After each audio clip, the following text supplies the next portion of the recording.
11:18 de la mañana, momento ahora de conversar con el doctor José Antonio Cisneros, médico, PhD en Ingeniería Biomédica. Doctor, buenos días, gracias. Buenos días, Félix y Raquel.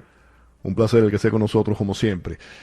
Doctor, desde el principio del programa estamos hablando de lo que está diciendo Pfizer. Está pidiendo una tercera dosis, dice que es necesaria. Por otra parte, los CDCs dicen que no, que las personas que han recibido las dos dosis de Pfizer deben tener la efectividad que se había prometido y que eso no es necesario. ¿Cómo ve usted lo que dice Pfizer por una parte y lo que están diciendo las autoridades de salud?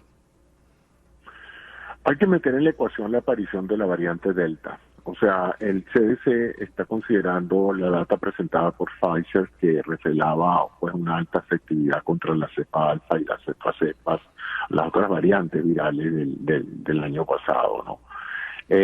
Sin embargo, los resultados más recientes de incremento en las curvas de nuevos casos aquí en Estados Unidos, en los estados con baja índice de vacunación, en Inglaterra, en Israel, en México, en la misma India, por supuesto, y en Japón, apuntan a que esta variante Delta es extremadamente infecciosa, replica mucho más rápido que las variantes anteriores. Y yo me imagino que Pfizer ya sabe eso y está preparándose para la eventualidad de que se demuestre que la eficacia de la vacuna actual de 2 dosis contra la variante Delta no es tan efectiva como normalmente se pensaba para las otras variantes, y estén ya preparando una tercera fórmula para vacunar contra esa nueva variante viral. O sea, usted está de acuerdo con lo que está pidiendo Pfizer de esa tercera dosis. ¿Sería 6 meses después de la segunda vacunación? Aquí está pasando algo y eventualmente se sabrá. O la duración del efecto de la vacuna no es tan prolongada como se pensaba originalmente, que duraría más de 1 año, 1 año y medio, o el problema es la presencia de esta nueva variante Delta que está afectando la protección que las personas tienen. Ya en el caso de Israel, por ejemplo, que es un gran usuario de la vacuna de Pfizer, ellos han demostrado que si la original, la efectividad de la vacuna contra la variante original era de 90-95%, pareciera que con la variante Delta es de un 70%, o sea, es como un 10% menos eficaz que lo que se pensaba. Entonces, desde el punto de vista demográfico, una población que esté bien vacunada con las 2 dosis estaría protegida. El problema es que tú sabes que aquí mucha gente no se puso las 2 dosis y encima de eso hay mucha gente que todavía está reticente a vacunarse en lo absoluto con ninguna de las vacunas. Entonces eso crea un caldo de cultivo para que esa variante siga mutando y nos veamos en problemas. Entonces yo me imagino que eso es lo que sabe Pfizer y se está preparando para esa contingencia. O sea, originalmente la efectividad de Pfizer que se hablaba era de un 95, ¿no? Y estamos hablando ahora que Sí. ante Delta sería un 25% menos, alrededor de un 70, decía, ¿no? Sí, es variable, pero Claro. sigue siendo una vacuna muy eficaz, afortunadamente todavía lo es, Claro. pero preocupa que todavía esté aumentando el número de nuevos casos. O sea, significa que es muy infeccioso, a pesar de que su letalidad no parece ser mayor que la anterior, pero sí infecta más personas. Claro, y repetimos, el tema de la efectividad de ese 95, ese 92% de muchas de las vacunas, no se está hablando de una inmunidad total, nunca se habló de eso, sino es un 95% de que la gravedad de la enfermedad disminuye. Así es. De que no te dé la enfermedad. De que no te dé, que no sea mortal, no haya hospitalización, no haya peligro de muerte. Exacto, que pase o asintomática o con síntomas menores. Yo leí un artículo recientemente, un informe, lo mencionamos, no sé si lo comenté con usted en el programa o no, que decía que las personas que tuvieron COVID y que han recibido las dos inoculaciones de Pfizer, se refería específicamente, presuntamente no tendrían que volver a vacunarse. ¿Este informe es concluyente o no, o eso todavía está por verse? No, yo pienso que es concluyente en general. Recuerda que hay siempre una variabilidad humana. Va a haber personas que aún siendo vacunadas, aún habiendo experimentado el COVID, pueden volver a repetir, porque los sistemas inmunológicos no son todos iguales. Cada persona tiene su variación. O sea que cuando se dice que en general es así, es para la mayoría. Pero siempre hay lo que llaman breakthrough cases, casos que rompen la tendencia central y pueden terminar incluso hospitalizados. Hay gente que ha terminado hospitalizada habiéndose vacunado 2 veces, pero son casos muy raros. La probabilidad es menos del 1%. Así Doctor, es. Adelante, te quería preguntar sobre esos casos, ¿no? Porque las personas se están enfocando en esos casos. Eso siempre ocurre con las vacunas, ¿no? Cuando hablamos de cómo funcionan las vacunas, siempre hay un porcentaje de personas, ¿no? Que por cualquier razón la reacción de su sistema inmune es diferente. Eso nos lleva a lo que está ocurriendo con el flu. Como mencionaste, hay personas que no se están poniendo las vacunas. Eso quiere decir que ahora tenemos la variante de Delta, pero podemos también pensar que vamos a tener otra variante, ¿no? También vemos que el interés es de un grupo pequeño comparado, ¿no?, a todo el mundo que está teniendo acceso a la vacuna. Si se hace un booster, una de las cosas que están diciendo los estudios es que las personas que se pusieron las 2 vacunas van y se lo ponen sin ningún problema, mucho más rápido que las personas que todavía no se han puesto la vacuna. Sí, porque es un problema de actitud. Te refuerzo la idea de que eso es así no solamente para las vacunas, para todos los medicamentos. Hay pacientes a los cuales los medicamentos antihipertensivos no les bajan la presión arterial. O sea, es una cosa que es común en toda la práctica de la salud. No todo paciente responde de la misma manera ante un medicamento.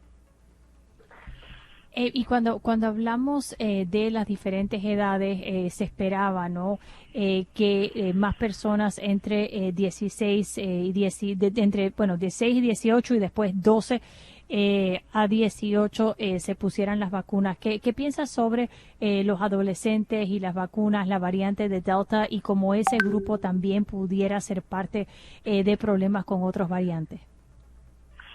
Sí, es un problema. Fíjate que la gran mayoría de los casos nuevos que hay y de los casos que se están admitiendo a los hospitales tienen 2 aspectos comunes. El primero, personas no vacunadas, y el segundo, personas jóvenes. Jóvenes me refiero a menos de 40 años. Y entonces, ¿qué piensas sobre eso? Porque una de las cosas que vimos al principio de la pandemia, ¿no?, es que se hizo este enfoque en las personas mayores. La gran mayoría de las personas mayores se han vacunado, están regresando, ¿no?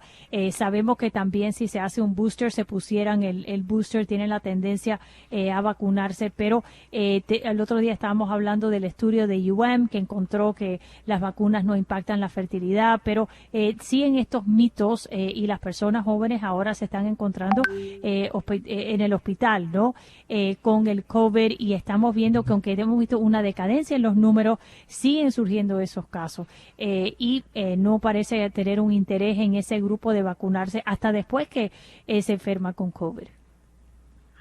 Sí, así es. La gente joven lamentablemente ha subestimado el riesgo que ellos tienen. Muchos consideran que porque ellos están jóvenes no les va a pegar la enfermedad. Entonces, aún teniendo todas las posibilidades de vacunarse, porque ahorita el que no se vacuna, no se vacuna porque no quiere, la vacuna está en todas partes, se han hecho incentivos de todo tipo, o sea que la gente que no se ha vacunado sigue poniendo en riesgo la vida de las personas que sí lo han hecho y arriesgando la vida de ellos, y eso es una cosa que tendremos que ver cómo se motiva a esta gente a eso. Para colmo es la juventud también la que más participa en las actividades sociales que promueven la replicación viral. O sea, este virus Delta tiene un factor de replicación de 3 a 5, cuando las variantes anteriores tenían de 1 a 3. O sea, una persona infectaba a 2 o 3 personas. esta variante, una persona puede infectar a 5 personas. O sea, y si esas 5 personas están en un bar o en un juego de béisbol, te puedes imaginar el factor de multiplicación del virus. Estaba viendo ahora, Raquel y doctor Cisneros, un informe de los CDC. Dice que maestros y alumnos vacunados no van a necesitar llevar máscaras dentro de las escuelas, y eso es una forma, ¿no?, de relajar las guías del COVID que se habían establecido hasta el momento. Hablábamos de la tercera dosis, nos referíamos a Pfizer específicamente, que es la farmacéutica que ha estado hablando de esto, pero las variantes y las otras 2 vacunas aprobadas aquí en Estados Unidos son Moderna y Johnson & Johnson. Se ha hablado de la posibilidad, en el caso de Moderna, de una tercera dosis, y Johnson & Johnson hasta ahora es una dosis. ¿Se sabe de algún cambio al respecto? No, no se sabe. Siempre en la data misma que Johnson Johnson aportó para el FDA, se sabía que la efectividad de Johnson Johnson era un poco menor que las otras 2, por su tecnología diferente, por el hecho que era una dosis, pero ofrecía bastante protección en general y por eso se autorizó, porque era necesidad de masivamente vacunar la mayor cantidad de gente posible. De tal manera de que, bueno, habrá que tener más data sobre esto.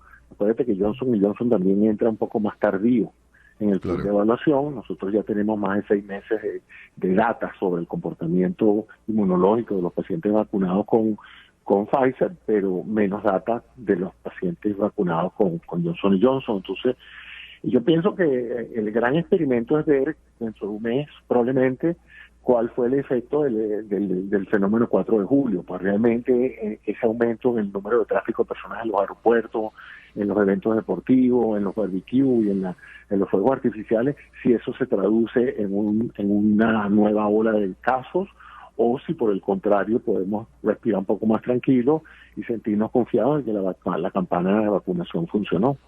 En el momento que estamos teniendo esta conversación, el número de COVID, de muertes, de fallecimientos en el mundo ha superado ya los 4 millones. Estados Unidos a la cabeza con 606,000 decesos, fallecimientos. Brasil le sigue 528,000, India 404,000, México 234,000 y Perú después con 193,000 muertes debido al COVID-19. Son números alarmantes y a nivel global superan los 4 millones de personas que han perdido su vida debido al COVID-19.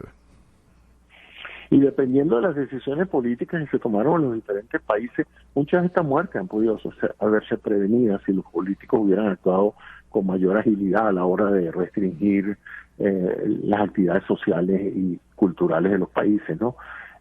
Tenemos, fíjate, el caso ahorita de Japón, una situación compleja donde tenemos una olimpiada celebrándose en ciudades cerradas, donde hay prácticamente toque de queda en ciudades importantes, no va a haber público en las olimpiadas, y aún así el gobierno está preocupado por el bajo índice de vacunación en Japón y por un aumento del número de casos nuevos con la variante Delta. O sea, ahí tenemos un ejemplo, y Japón es un país subdesarrollado.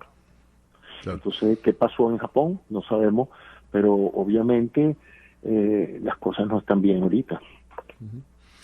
Doctor, gracias por haber estado con nosotros. Le deseamos un buen fin de semana. De toda la conversación nos quedamos de nuevo, la vacuna es efectiva, infórmese correctamente, y usted no descarta esa posibilidad debido a las variantes, ¿no?, que estamos viendo y la peligrosidad de las mismas, la posibilidad de una tercera dosis en cuanto a Pfizer. Sí, es algo que está planteado y probablemente yo creo que ocurra, pero para finales del año o el año que viene. Gracias, doctor, por haber estado con nosotros. Un placer, como siempre. Gracias a ustedes. Saludos. Feliz fin de semana. Igual, 11:32.